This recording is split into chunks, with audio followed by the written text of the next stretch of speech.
Welcome everybody to the first edition of A Day in the Life of an Incident Responder with CloudHASH Security.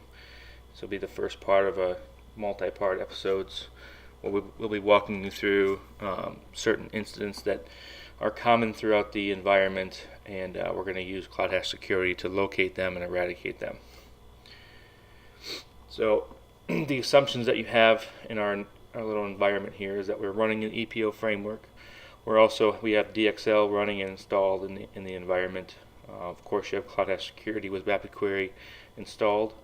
You have HIPS and AV on your machine, as well as you have the email gateway, McAfee Active Threat Defense, your IPS, your NSP is your IPS, your ATD is your malware analysis, and you have Cuckoo Sandbox running that we can do some malware analysis. We also assume that you have run a complete baseline of your journal, and you have all your data points being captured locally at the endpoints.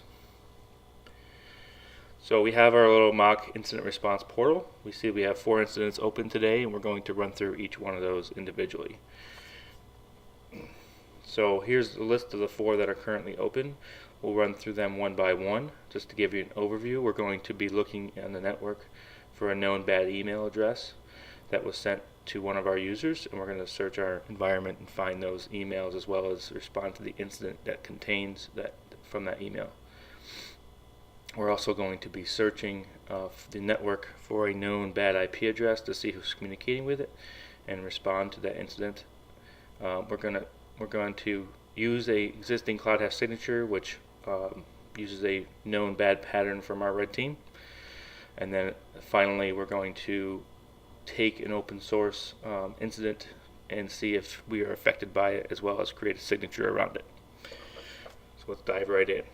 So our first one here is the known bad email sender. We see that our email gateway has reported that we've received 4 emails from a peggy.l.olson.hr@gmail.com. This email address has been known to be sending bad email addresses with virus-laden attachments. So what we're going to do is we're going to dive in and see if anybody's received this email. Now, could it be that the incident is not there because our email gateway caught it? Yes, that's likely. But if our email gateway was down, or if the email came in from a personal account, we might still be affected. So we're going to go ahead and move into the EPO console and see if anyone has received an email from this email address.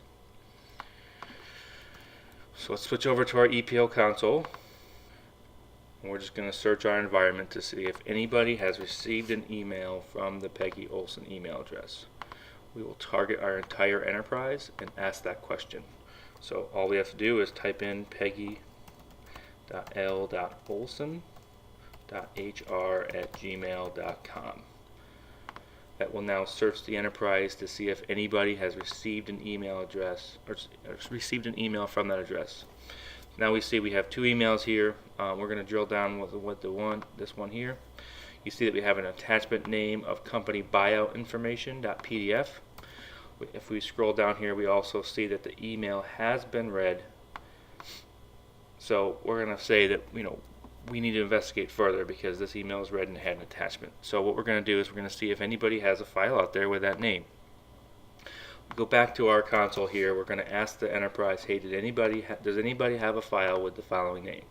We're going to target the entire organization, and we're going to paste in that company buyout information.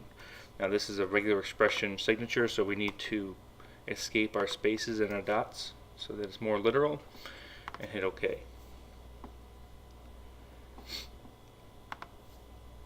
Here you'll see that we have one file in this user's downloads folder. If we drill down into here, we now see that we have the metadata surrounding the file. We have the fuzzy hash, and we're going to use that fuzzy hash to see if there's any files out there that are like this PDF document, meaning that maybe they're similar, but it's still somewhat the same file. We go back to our console. We can select that row, and we can ask the enterprise to find similar items. So under our similar items here, you'll see that we have 3 files out there that are similar to this one.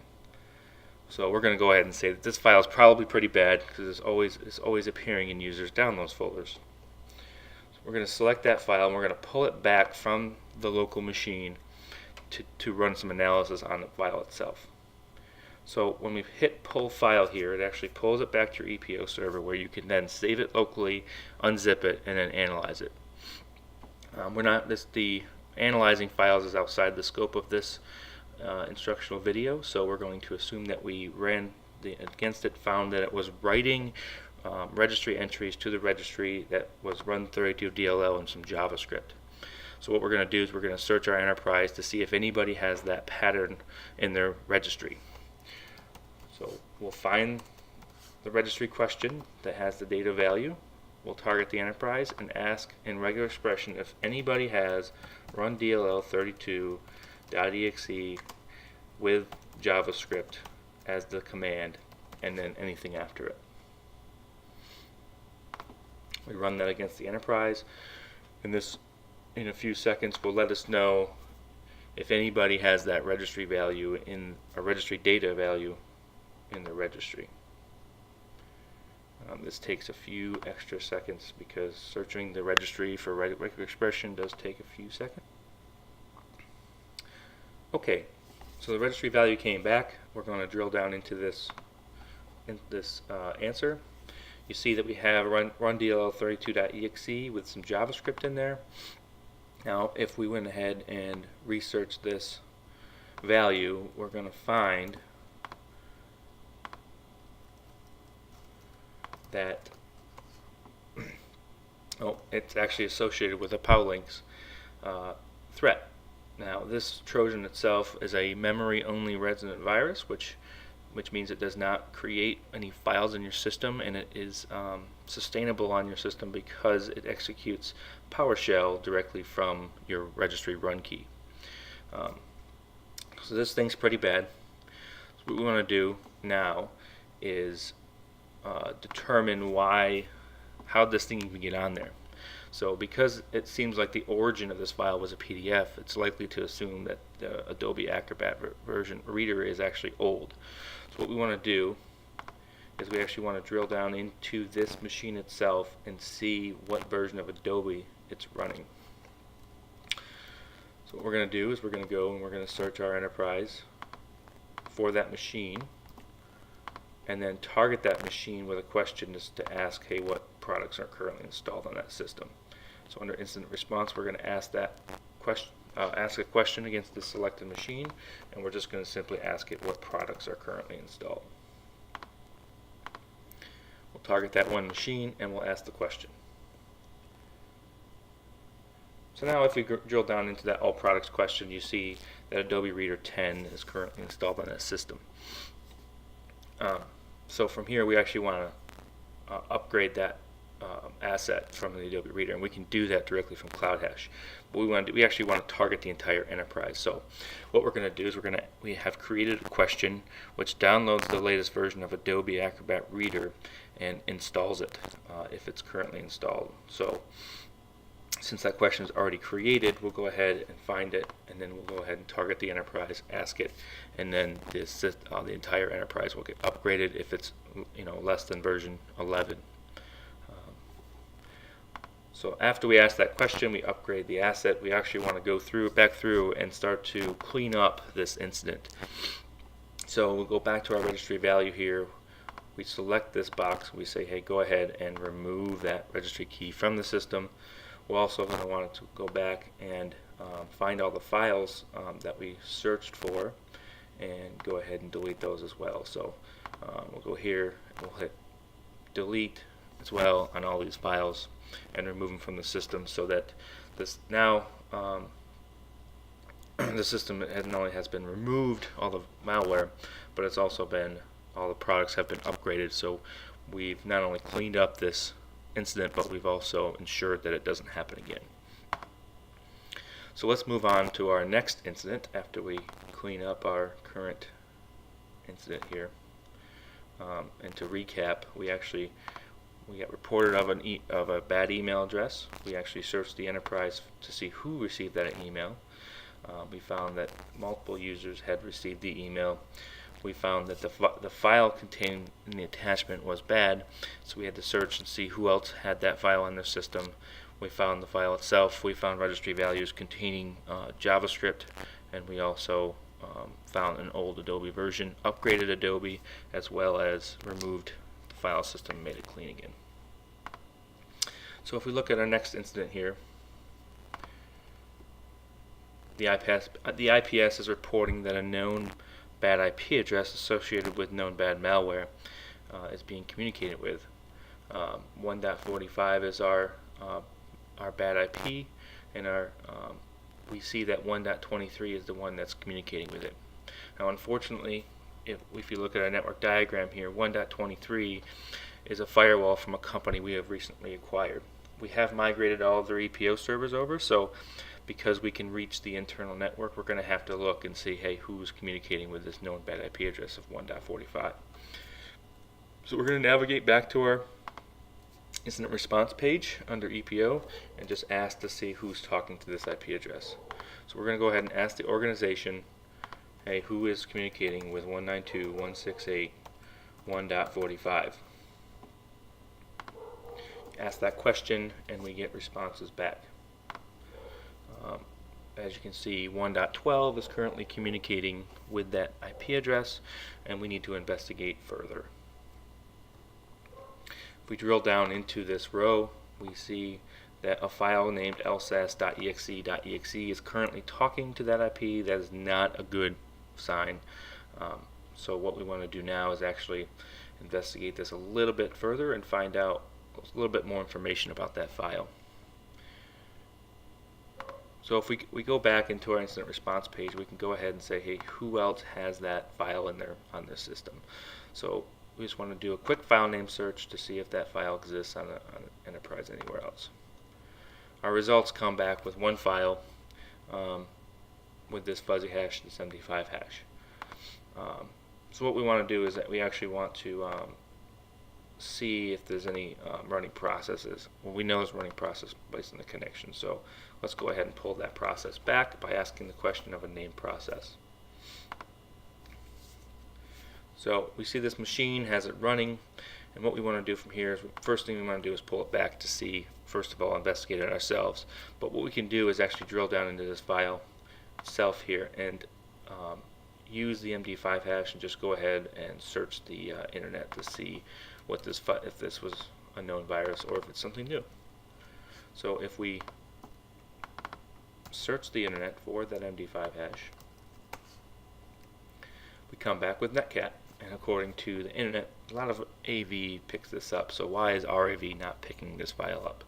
Probably because the AV service has been shut down. So let's go ahead and ask if this machine, if AV is running. So if we take this asset, we're going to go ahead and drill down into that asset to see why their AV is not running. So we'll target that machine to ask it a question.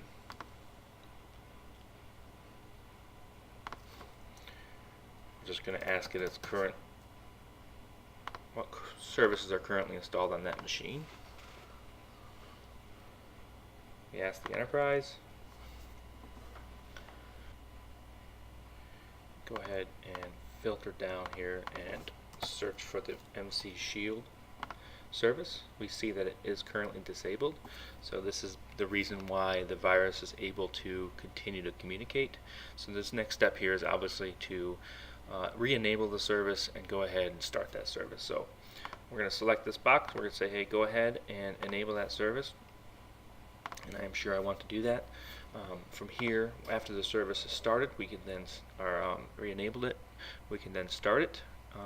Because it's been shut down for a little while, what we're going to want to do is actually take that service after we start it and update the AV definition. So we have a question already created, which is a PowerShell script that gets executed and pulls the latest AV defs locally and then applies them locally, and then starts a new scan so that we can find these viruses. So We're going to go ahead and ask that question now.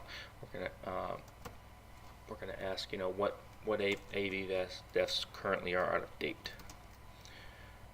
Ask which hosts don't have up-to-date AV signatures, and we'll ask the enterprise that question and send that out. This will automatically upgrade. Now when the AV definitions are updated, it should actually pick up that virus and shut it down, but because we want to make sure that this happens correctly, what we're going to do is actually go ahead and tell that process to kill right now. We kill that process, we tell it we are sure, and then that process dies. When the AV definitions are updated, it'll go ahead and quarantine that file. And of course, we could do that directly from here and delete that file. But we're going to go ahead and let the AV take care of that for us. So now that we have cleaned up that incident, we're going to go ahead and shut all these questions, or delete all these questions, and clean up our space here so we can work on our next incident. So if we look at our next incident, we're going to go ahead and see that our night shift here has reported that they saw the signature red team reported pattern flag in our event log. Now this signature is actually looking for, based on a red team exercise, that for a new file being created in a www root folder on an IIS site. Essentially, our website here is an e-commerce site that can't be brought down, and there's a critical patch that needs to be made on the system itself. And while the vendor is working to fix it, we wanted to go ahead and just monitor for this specific pattern. It's actually not a bad signature. www root folders or any sort of website doesn't change very often, and if you wanted to monitor and look for changes to that folder, it's probably pretty smart, since it only happens maybe once a quarter during patches. So the event flagged an iExplorer.exe file being flagged in that folder, and so we want to go ahead and start investigating this. So let's move back to our EPO console, and actually what we want to do is we actually want to see if there's any other files being created in that folder as well. So we're just going to go ahead and ask the question if we're going to ask for the contents of a specific directory for our email server. So if we just search and we say, hey, what's the contents of our www root folder on that web server, we ask that question and we get the results here of, now we see that this iExplorer.exe file really is in the www root folder. So the first thing we want to do is actually pull that file back to find out what that file is. So we'll pull that file back.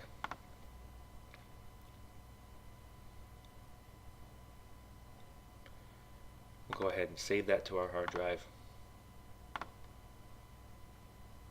And what we actually want to do is investigate this file itself. You'll find that the file is named iExplorer.exe, but it's something that's not signed. So while we don't know what the file is, we can do an easy CloudHASH signature that looks for the file name of iExplorer.exe. And to reduce the amount of false positives we get, because that is a known file name and it could be placed anywhere in the enterprise and on your hard drive, the real iExplorer.exe is always signed by Microsoft. So our CloudHASH signature looks for iExplorer.exe, but it has to be unsigned by a vendor. So we have that question already created here, and we just want to ask that question for unsigned iExplorer.exe. Essentially, we're just asking the enterprise to find that pattern and see if it's out there. So when we ask that question, we should get responses back for that file itself, as well as any other ones that are out there in the enterprise. So now we see that under the documents folder we have an unsigned iExplorer.exe in the user CHS folder. Now we also want to make sure that this file itself, to see if it's actually running in the network. You'll see we actually have a bunch of files here, one in the Commons folder, one in the C drive, one in this user's documents folder.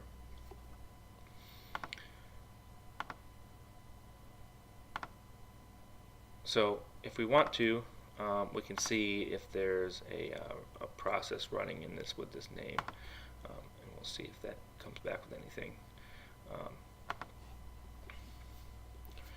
Not looking like iExplorer is running right now, So what we're going to actually want to do is see who's actually communicating with that host. We'll just see if this machine has any open connections to that web server. So let's just ask again, who's talking to that web server. We'll ask the entire organization, hey, who has an open connection to our web server.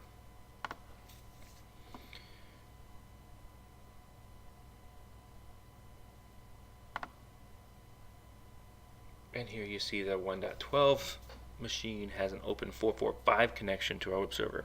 Now we would expect port 80.443, but we don't expect file share to be open to that server. So our next step here is actually to see what shares are open on our web server. So let's just go ahead and ask, hey, what shares are currently open on our web server?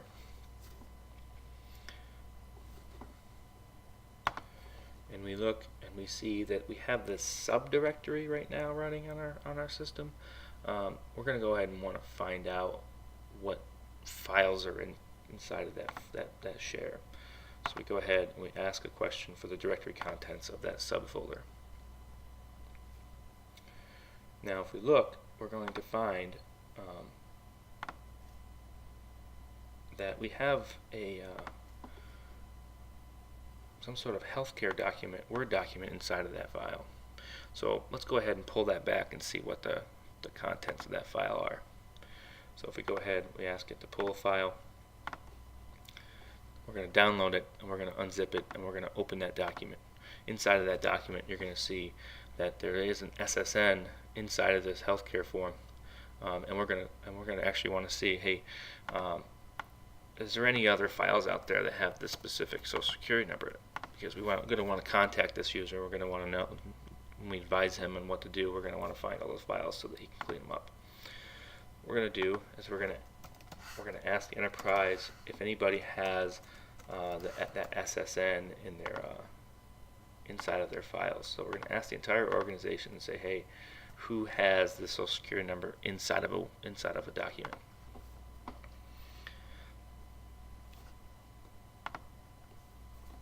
So you see we have all these files inside of zips, inside of other Word documents. We have an account closure, some healthcare forms. We also have some sort of education benefit form. All have this social security number in it. Now, we're going to want to advise this user, hey, not only do you have sensitive PII information on your desktop, but you also have it's also been released via some malware. So what we're going to want to do is we're actually going to want to contact this user directly to notify him of that information. Now, from a corporate environment, that's pretty hard to contact a user because you don't really know who it is. So what we're going to want to do is actually quarantine this user from communicating with the internet, and then use CloudHASH Communicator to actually notify him or her that their system's been compromised and that PII information has been released. So if we go to our policy, you'll see under CloudHASH Communicator that we have changed their desktop to read that their PII information has been found and they need to contact security.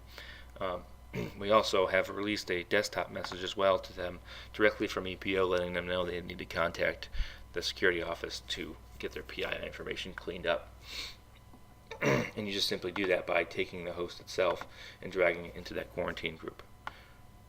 And once you've done that, their desktop will change, their environment will change, they'll get a pop-up message letting them know to contact security, and they'll also lose their internet, so they're going to want to contact you. All that process helps you get the user involved in your incident response. So from here, we can actually clean up the file itself in that www root folder. We can kill any processes that are running. We can get that iExplore.exe off of the system, and hopefully that system will get patched sooner than later. But now that you've cleaned it up, you've notified the end user, you've done an end-to-end incident response, we can actually close this incident out and move on to our next incident. So let's browse back to our portal here and work our fourth and final incident. So here you see that our Shift has reported that there's a new threat found with a specific pattern. This pattern is actually looking for what they call as drive-by information.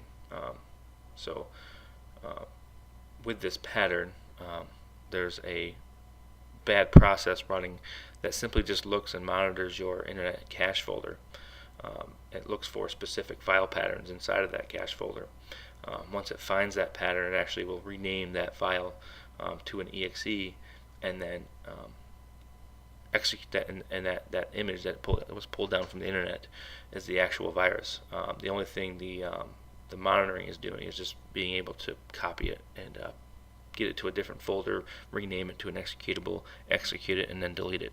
A pattern like that, if you submitted it to an AV vendor, would actually come back clean because it's not really doing anything bad. But because the image files are being hosted from known good advertising sites, this sort of attack is hard to capture. So what we've done is we actually have created a CloudHASH security signature that looks for all the EXEs on your system, and it also looks for all the image files in your system, and then it compares those two objects together to see if any executable files have matched any image files. Now the nice thing about CloudHASH is because we give you that historical view, we can see this pattern of attack even if it's happened in the past. So it doesn't have to be an active attack on your system. This could be something that happened 2 weeks ago, and because this is a new pattern that was found recently, it's more than likely that it's not going to be something that's current on the system. So we've created the policy object and we've deployed it out to the enterprise, but what we're going to do right now is actually search our systems to see if that pattern exists anywhere. So if we go back to our console, we're going to have, we've already created that question. It says, hey, who has any JPEGs that match EXEs in the environment? We're going to target the entire organization. We're going to ask that question, hey, who has this pattern? Now typically if you wanted to search your entire hard drive for either of these file types, it's going to take a little while, and then to compare those two objects together will take a very long time to see where those MD5s match. Luckily for CloudHASH, this is a very simple operation, and it actually happens within seconds. So you see here we have multiple files here that have that matching pattern of EXEs matching JPEGs. So you see you have this update1.exe with matching the pesticide.jpg file. So from here you could actually investigate this exe, pull it back, and if it's a running process, stop it. There's multiple things you can keep drilling down into here, but for the scope of this session, we're going to go ahead and call this a done incident. So that actually resolves our last incident. You'll see we have everything closed out. We did it in just a few minutes. If you have any questions or comments, you can go ahead and email me at joe.peruzzi@infoalliance.com, or you can visit our website, cloudhashsecurity.com,